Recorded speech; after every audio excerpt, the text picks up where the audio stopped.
see new buildings going up. I see new housing. It's exciting to see that part of the city being modernized and growing with development. I have this issue with infill. I have nothing against infill. I like for people to live where they want to live. And for those people who want to live in downtown and live above a shop, it's fine. Nothing wrong with that. But some people like to live on the edge of things. I don't want to exclude them. I want variety in the marketplace so everybody can be satisfied with what they want. So I'd hate for us to define infill so narrowly that we preclude development on the edge of town. So recognize that not everybody wants to live in downtown areas. Not everybody likes mixed use. I like mixed use, but not everybody's like me, as we can tell. And maybe you'd say, great, thank you. We don't want everybody to be like John Latour. But we need variety in the marketplace, and that's the drum I've been beating for 3 years now. So I'd like for us to, when we address these definitions of infill and suburban sprawl, appropriate infill, exactly. I'd like for us to define them more broadly so as to not preclude development on the edge of things.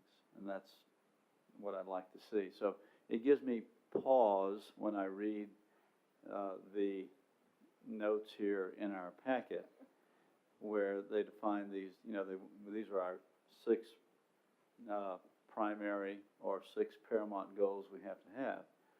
And I guess it concerns me, just those definitions. And if we can get those definitions right, I can support this. So I do support, in general, the revision of the plan. That's just what my concerns are.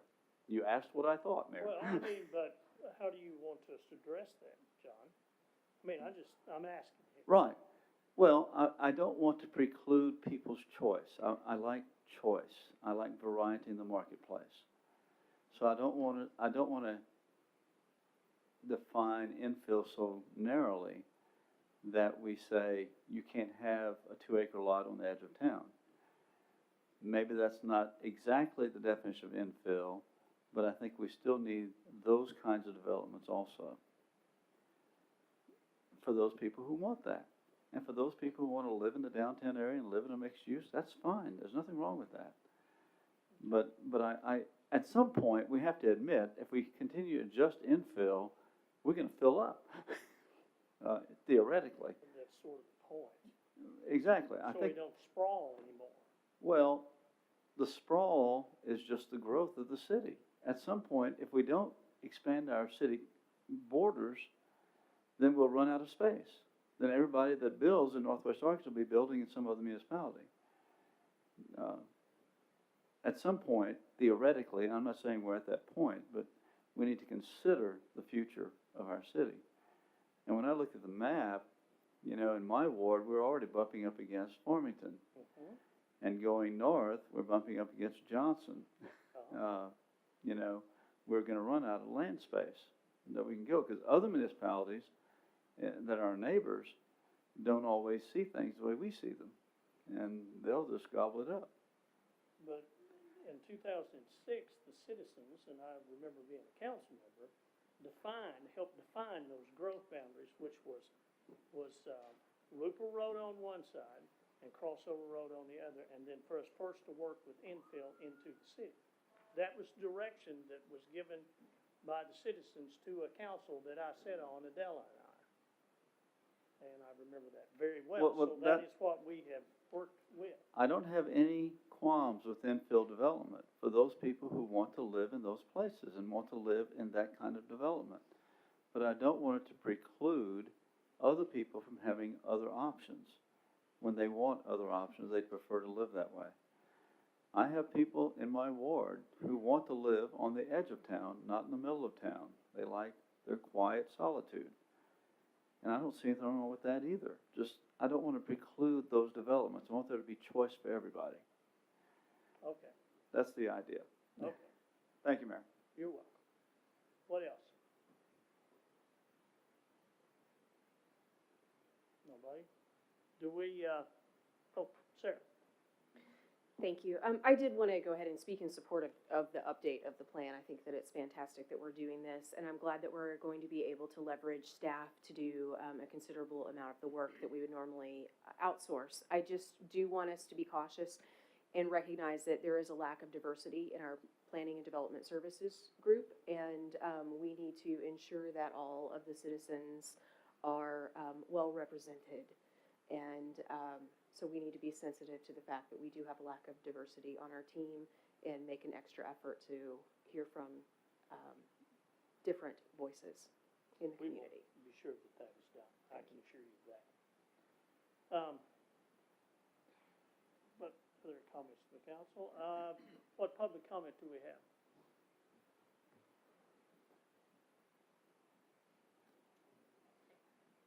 Hello, Mayor Jordan, council members. My name is Sonia Gutierrez, address 127 East Connor Street, and I'm in support of amending the existing plan, which would include the part from North Street to add Archibald Yale especially, and would love it to actually go all the way down to Cato Springs. I feel like there's a huge population of people that are walking in that area.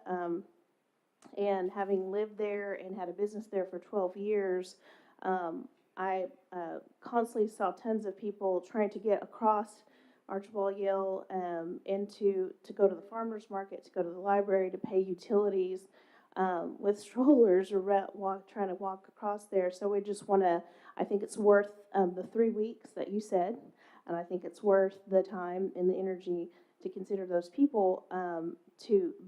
Residents have been working very diligently to organize themselves to figure out ways to make this happen. So I think it's absolutely worth the time and the energy. I also think that it's going to greatly benefit people who are utilizing the services of Seven Hills, Life Sources, and Salvation Army.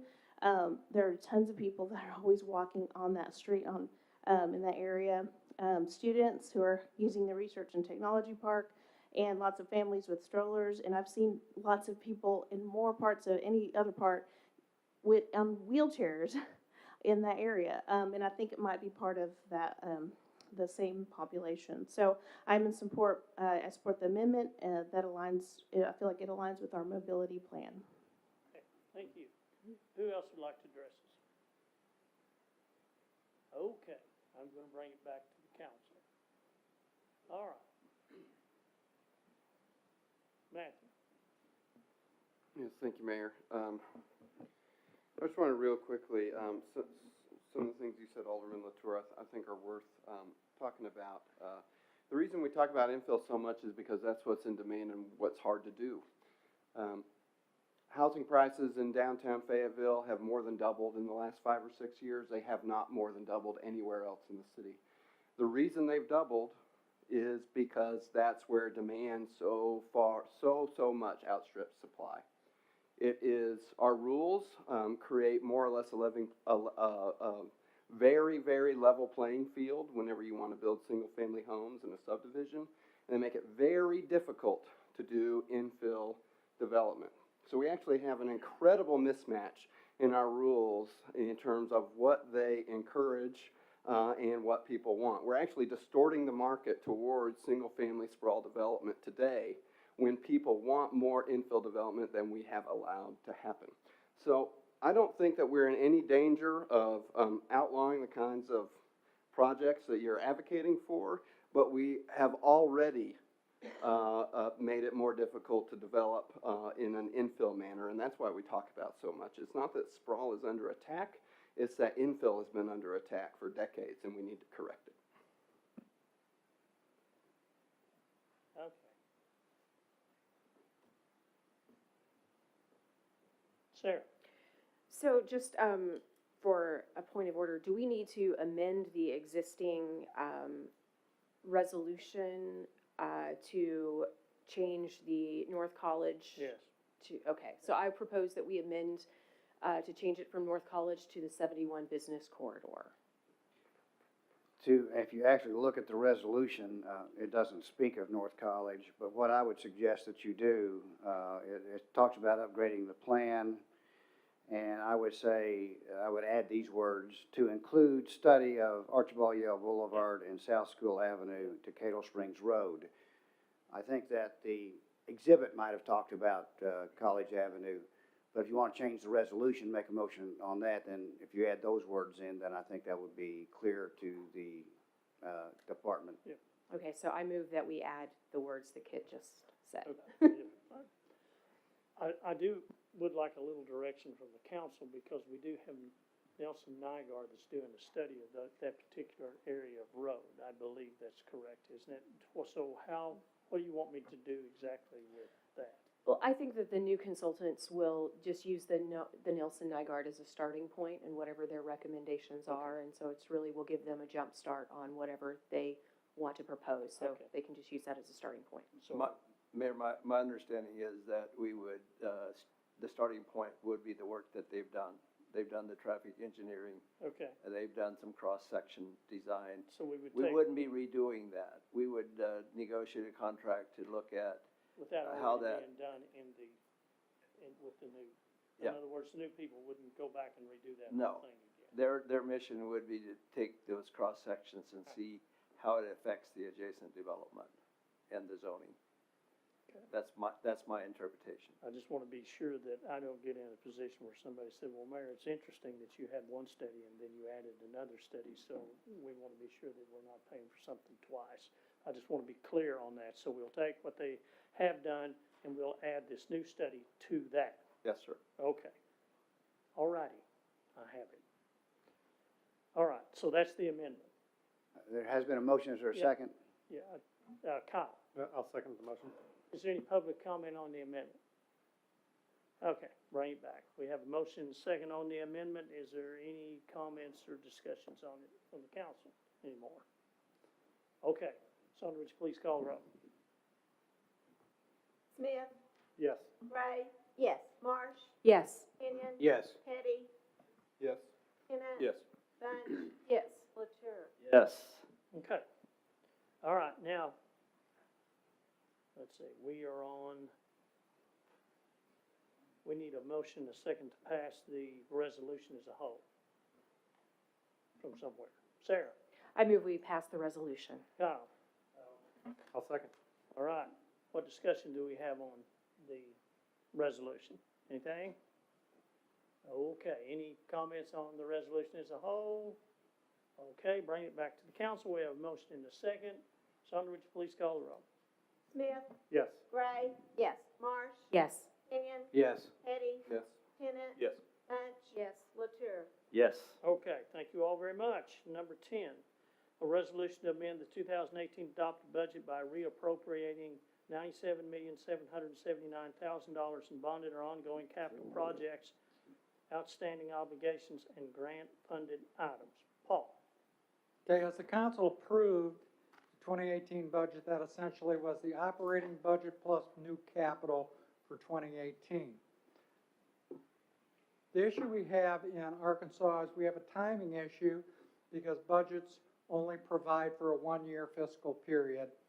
So we have a timing issue with grants, with bonds that are remaining, with capital programs in progress, and for contracts that have been entered into that have not yet been completed. So each and every year I come back with those particular items and ask that we update the budget to include those items. This year, that amount is $97.9 million. Excuse me, $97.7 million. The reason this is about $30 million more than we normally do, we normally take in and amend to the approximately $60 million, is this year we need to include the contract for the bond issue for the library, which is roughly $27 million. So the reason we do this is because of timing. Timing of the grants don't coincide with our fiscal year. We have ongoing capital projects that span multiple years. Those are the basic reasons we have this. 2 points I'd like to make. Number one, these were all previously authorized by the council. So in other words, they were authorized in previous years. Secondarily, anything over $20,000 that we have to enter into a contract with a third party for, again, comes to the council at that point in time. So you've approved these already. You'll get a second chance to approve them if they go under contract. There are some of the items that are done in-house, but those have already been approved also. So that's the basic reason for this amendment. This will take the budget up to roughly $259 million, which is pretty typical. Normally, the budget, by the time we end, is about $250 million. So I hate to call this something that's housekeeping, but in a sense it is, because we're adding the previously approved things to the current time period for completion into 2018. $60 million of this is in the capital program, and we've just discussed the capital program recently. $30 million is associated with bond issues. If we look at which funds are affected, the largest fund affected, of course, is the library, $27 million. $23 million would be for water and sewer, and obviously we've got a lot of capital improvements and capital plans to implement for water and sewer, as that's our biggest operating enterprise fund. The next biggest one is, in fact, the sales tax capital fund, which is there to do capital projects. So essentially, that's the rundown of what this is, and I'll be happy to answer any questions. Okay, what questions have Paul on this? Okay. What public comment do we have on this? Okay, I'll bring it back to the council. Sarah? I move we approve the resolution. John? Look at that motion, Mayor. All right, we have a motion second to approve the resolution. Any final comments? All right, Sandra, would you please call the roll? Smith, Yes. Gray, Yes. Marsh, Yes. Kenyon, Yes. Hetty, Yes. Tenet, Yes. Bunch, Yes. Latour. Yes. Okay, number 11, a resolution to accept and adopt the pay plan committee's recommendations for the new criteria for market studies to approve a change order to the contract with Johansson Consulting Incorporated, DBA, Johansson Group, to increase the annual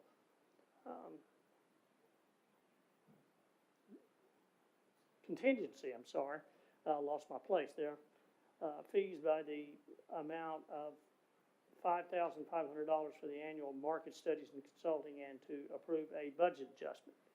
All right, who has it? Brenda? Thank you, Mayor. Good evening. Brenda Reed, HR Director.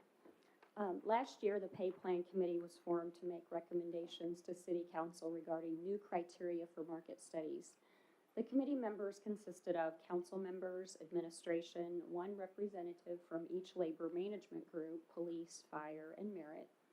The Pay Plan Committee met several times last year to discuss and determine their proposed recommendations of criteria for future market studies within the city.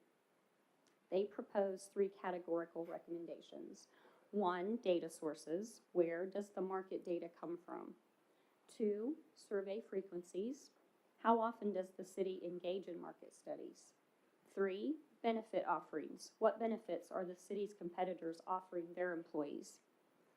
Based on competitive labor markets of where applicants are sourced and hired from for the various labor groups in the city, the committee's recommendations for relevant data sources are: for all labor groups in the city, 4 Arkansas cities: Bentonville, Rogers, Springdale, and Jonesboro. 1 regional city similar in demographics to the city of Fayetteville, Lawrence, Kansas.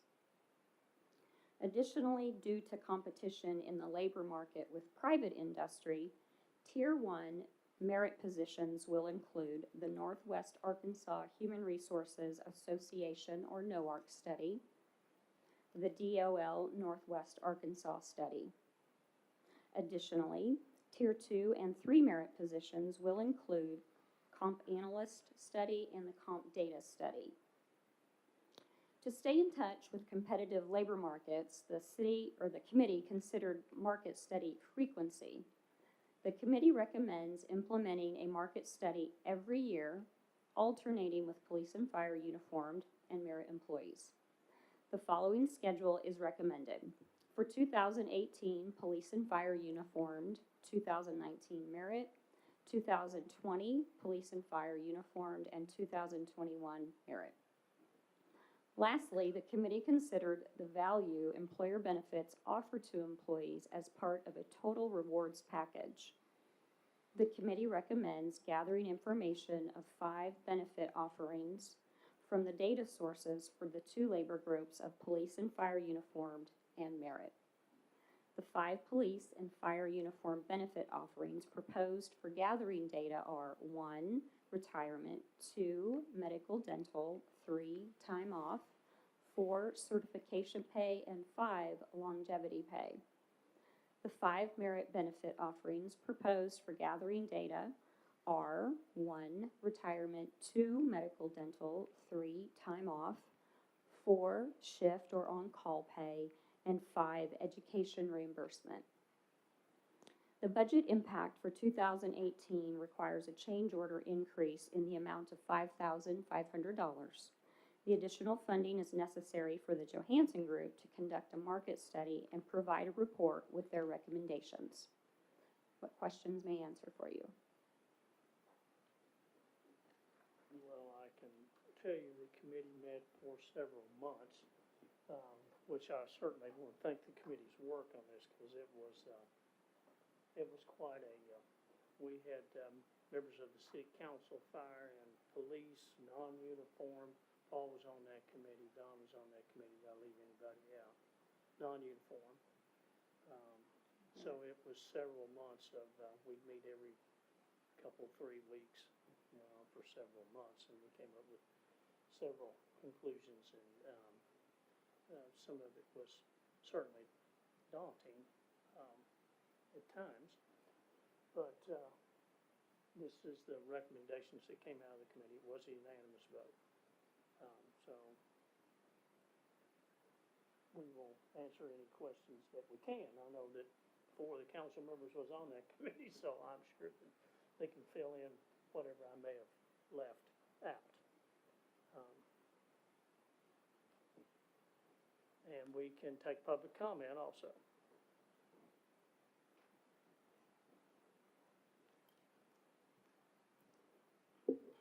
Hello, it's Jimmy Vineyard, representative of the Firefighters Association. I'd like to thank Mr. Latour, Ms. Bunch, the mayor, Mr. Petty, and Ms. Gray on their attendance to the meetings and the items that we reviewed. I appreciate it. I asked for the committee. I valued your time. It was very important. I was going to ask, in our last portion of that meeting, there was quite a few small items that were motioned and approved in there. I just wanted to make sure that that's part of what this full recommendation. There was a few items that were recommended that weren't mentioned. So I just wanted to confirm that the full committee recognized all those I think the items. list that Brenda gave was what the committee voted in. Is that not correct, Brenda? I just want to review the last portions of the minutes where it talked about there was a motion not to use the benefit package versus the salary, and it would meet we try to meet the average market of the wages, and that the benefits would be what sets us apart or above market. I believe that was there, if I'm remembering, it just wasn't mentioned in the Well, I thought the discussion in the committee voted on a total compensation package. Is that not correct? Okay. I just think it was discussed in that matter, so I thought that they would understand it that way. Okay. Thank you for your time. You're welcome. Anyone else? And Paul, maybe you can define the total compensation package, or Brenda, or somebody here? What does that mean? It's where you combine the benefits and the salary side. I mentioned the total rewards package, and so what we'll be looking at is compensation across our data sources for the various uniformed and fire police and the merit groups and their tiers. But we'll also be taking into consideration what benefits that those data sources offer and what value that brings to our labor groups. And so the value of those benefits that I shared with you, the retirement, the medical, the dental, the cert pay, the longevity, those types of benefits will be explored and reviewed when we do that market study. So they will all be considered as part of what the data sources offer for their total rewards package, so we can look at or how competitive we are. Right. Sarah? I'm still not quite clear on this, so, I know that we're going to consider all these things, but will we be considering them independently, of one another? Because I think the concern from fire and police is that, having that salary, you know, the actual pay, and then the benefits are what set us apart. Whereas if we're kind of looking at a combined picture, they may not receive the market rate salary that they're looking for. So are we going to be looking at these groups individually? Or will there be a distinction between the pay and the benefits that we're looking at, or will it be combined into one value? I think there's a distinction between the two, but they'll be looked at as a total rewards package for what the city offers, for what we value. So the 5 benefits that I listed, police and fire uniformed chose 5 benefits that they found value in. Merit, the representative there, she listed the 5 benefits that the Merit folks found value in. So we'll be looking at what other data sources are providing for benefits for their employees, and then we'll be looking at our benefits and comparing those to see how that value adds up. But we'll be benchmarking them individually so we can see if there's a discrepancy Yes. between the benefit value and the salary, the pay Absolutely. value. Yes, Yes. absolutely. Okay, thank you for clarifying that. You're welcome. Matt? Thank you, Mayor. Yeah, I think the confusion here is coming from this resolution being about, the study itself, and then the committee also looked at compensation policy, which is different from the study itself. Mm-hmm. And if I recall, and I may not recall this correctly, it's been a while, but if I do recall correctly, what Jimmy's referring to is I think that there was a vote that we were going to look at establishing parity in terms of the salary and outperforming in terms of the benefits. Yeah, because there was a lot of discussion on Lofty 1 and Lofty 2. And The difference in those two, and there's a significant amount of difference in those two. We're one of the few cities in the state that's doing Lofty 2. I don't know, do you know, Paul, you remember how many is doing? On the Lofty 2, do you remember how many cities is doing Lofty 2? I believe there are only 2 left, or 2 Two. or 3, I think there are 2 left. Fort Smith added that back. And then they dropped theirs down to Just a Lofty little 1. one. So we took all that into consideration, because that's a big benefit that we have to pay. And, I know that, and I know we're sort of summarizing here, but, I mean, there was hours and hours and hours of discussion on all kinds of stuff. I know Adela and Matt and John and Sarah and I went through.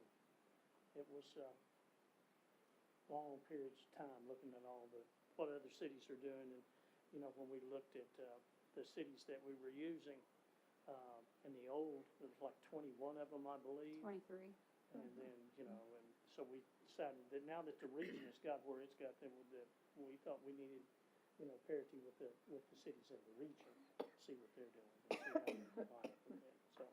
And we found our parity from the labor force Yep. is of where we're Yeah. sourcing from Yep. and where we're losing folks to. So those were very important factors on those data sources for the Arkansas region. And I was on the first pay plan committee, and, we were recruiting from all over the United States, but we started looking at where we were recruiting from, and I can't remember the exact numbers, but I want to say we were averaging over 70% recruiting from right here. That's Is that- correct. Yeah, it was in excess of that. One was a little higher than the other, and I can't remember which one it was, but, it's like we're getting our folks from right in this region, right in this area. John, you. Sure. Mayor, what gives me great hope is you're a man of your word, and you told us, if we can achieve sales tax increases, you'll share that with our employees, and I appreciate that very much. That's a very reasonable position. So, we can debate about the the very, and finesse what we were talking about and how we're gonna calculate things. But the bottom line is your integrity, and I trust that. You know, I think, and, you know, we have disagreements among us here about zoning things and whatnot. I think to a man and woman on this council, none of us want to take advantage of our police or our fire or our city staff. We all want to do what's right by you. And I think you have to believe us for that. And I tell the policemen and the fire particularly, you guys are laying your lives on the line every day and every night. You know, for me and my children, my wife, and our family. And that deserves respect, and that deserves fairness in dealings. So remember that, you know, as we debate what we said and what we agreed to. We want to do what's right by you. And that'd be my bottom line. Jerry, you want to add anything? You're on the committee. Adela? Okay, anything else, Matt? Mayor, I move we approve the resolution. Okay, Did you ask? yes. Do we have a second? Sarah? I second that. All right. Any other final comments? I want to thank the committee's work on this. It was a good, hard-working committee. Y'all really did some good job. The staff, I want to thank the fire and police for being there too and your input on this thing. Okay? And the non-uniform. I think I've left anybody out. It was a pretty good-sized committee. All right. Having said that, Sandra, would you please call the roll? Smith, Yes. Gray, Yes. Marsh, Yes. Kenyon. Yes. Petty, Yes. Tennant. Yes. Bunch. Yes. Latour. Yes. All right, number 12, thank you all very much. Number 12, a resolution to approve a budget adjustment in the amount of $500,000 to appropriate emergency funding for work to repair damages caused by the flooding of April and May 2017 and water damage to the Arkansas Air and Military Museum caused by a burst pipe in January 2018. Paul? Okay, as the council will recall, in April 2017, we had some severe flooding, not only in northwestern Arkansas, but throughout the state. It was declared a national emergency. We ascertained the damage. FEMA came in to work with us for potential federal reimbursement. We're finally getting to the point that we're negotiating with FEMA. The negotiations are pretty well done, and we're ready to finish phases of that work. Of course, the immediate work and the immediate damage is taken care of right away. That will be subject to reimbursement, but we still have some contractual work to do to finish this.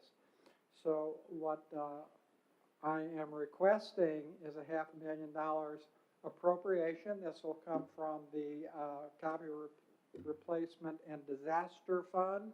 We have $3 million set forth in that for physical or natural disasters. That's where we use it. We'll use a $500,000 there to fix these. The two primary places of damage, actually, there's three. Sweetbriar has some bank failure that needs to be taken care of. The regional park has sustained some substantial damage, which is going to cost in the neighborhood of $400,000 to repair. And we also had some sewer overflow issues and damage on old wire that needs to be redone. So this appropriation would allow us to get the work done by contractors, be reimbursed as much as possible by FEMA. That will be about 75% of the total, 25% of it we're going to have to pay the cost, but we'll take it out of that fund, and that will address this damage, taking advantage of federal funding as much as possible. Again, Disaster Recovery Fund, that's exactly where it's there, $3 million for this type of work. And of course, this is all reimbursable. That's why we have to take it out of there first. I'll be happy to answer questions. Any questions for Paul on this? Okay. Any public comment on this? Okay, I'll bring it back to the council. Adele? I move we pass the resolution. Okay. Sarah? Second? We have a motion second to pass the resolution. Any final comments from the council? All right. Sandra, would you please call the roll? Smith, Yes. Gray, Yes. Marsh, Yes. Kenyon, Yes. Petty, Yes. Tenet, Yes. Bunch. Yes. Latour. Yes. All right. That concludes our business. What announcements do we have? Mayor, I have two announcements. Okay. The city facility that offers mulch is announcing that there is free mulch available at our facility at 1708 South Armstrong Avenue. Available Tuesdays and Thursdays in February from 8 until 3, and on March 3rd from 8 until noon. And this is to make room for incoming materials. So we need to get the old out and put the new in. And then finally, it's a little early to announce, but we have set the dates for bulky waste cleanup. I won't go into those dates. They don't begin until late March. We'll do that later. It'll be on our website, but people can start cleaning out their garages and attics and get ready for the bulky waste cleanup that happens March through May. Thank you. Okay. Any other announcements? All right. Thank you all. We're adjourned.